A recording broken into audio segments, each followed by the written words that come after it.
Hello, আসসালামু আলাইকুম viewers সবাই কেমন আছেন? আশা করি সবাই ভালো আছেন। আলহামদুলিল্লাহ আমিও ভালো আছি। মিমস কুকিং এ আপনাদেরকে স্বাগতম। আজকে দেখাবো মাছের এমন একটা রেসিপি যারা একবার ট্রাই করেছেন তারা বারবার খেতে চাবেন। এমন একটা ইয়াম্মি রেসিপি। ফার্স্ট আমি এখানে আপনার রুই মাছ, কাতল মাছ আমি এখানে রুই মাছ নিয়েছি, আপনার কাতল মাছও নিতে পারেন, ভেটকি মাছও নিতে পারেন। তারপর আমি এখানে একটু লবণ দিয়ে দিয়েছি। ছোট, ছোট পিস করবেন নাহলে কিন্তু মসলাগুলো যাবে না। তারপর আমি দিয়ে দিব হলুদ গুঁড়ো, মরিচের গুঁড়ো, জিরার গুঁড়ো দিয়ে তারপর আমি এখানে দিয়েছি সাদা গোলমরিচ গুঁড়ো। আর দিয়ে দিব আমি এখানে ময়দা এবং সোয়া সস। দিয়ে আমি এটাকে ভালো মতো কিন্তু মেখে নিব একবারে। আর দিয়ে দিব এখানে হলো লেবু আর অল্প একটু আদা রসুন। এগুলা কিন্তু মাস্ট ইনগ্রেডিয়েন্টস গুলা দিবেন। না হলে কিন্তু টেস্ট আসবে না। হ্যাঁ, যেহেতু এটা আমি এই ফিশ কারি বা রেস্টুরেন্ট স্টাইলের থাই ফিশ কারিটা আমি বানাচ্ছি, সেহেতু আমি কিন্তু অবশ্যই এখানে লেবুটা ইউজ করব। থাই পাতা ছিল না, এই জন্য দেইনি। আপনারা চাইলে থাই পাতাও দিতে পারেন। এখানে আমি ভালো মতো মেখে নিচ্ছি। ভালো মতো মেখে আমি প্রায় 20 মিনিটের মতো আমি এটাকে রেস্টে রেখে দিব। দিয়ে তারপর এখানে তেলটা গরম হওয়ার সাথে সাথেই আমি এখানে এই মাছগুলো দিয়ে দিব একটা একটা করে।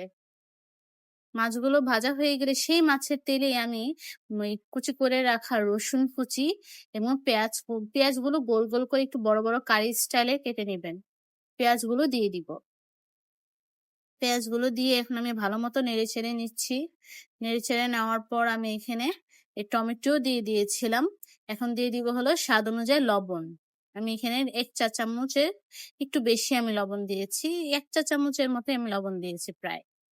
দিয়ে এটা একটু ভালো মতো নেড়ে চেড়ে নিচ্ছি।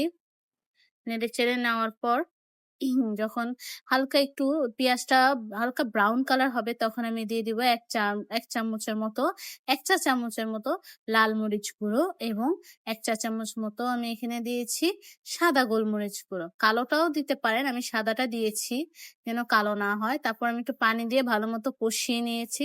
তারপর দিয়ে দিব এখানে ভাজা মাছগুলো এবং কাঁচা মরিচগুলো। দিয়ে এখানে আমি একটু ভালো মতো নেড়ে চেড়ে নিবো, একটু কষিয়ে নিব। এই মুহূর্তে যে একটা সেন্ট, একটা ফ্লেভার আসে আমরা তো তখনই খেয়ে ফেলবো। এত সুন্দর একটা স্মেল আসে। আমি এখানে পানি দিয়ে কিছুক্ষণ ঢেকে রাখবো।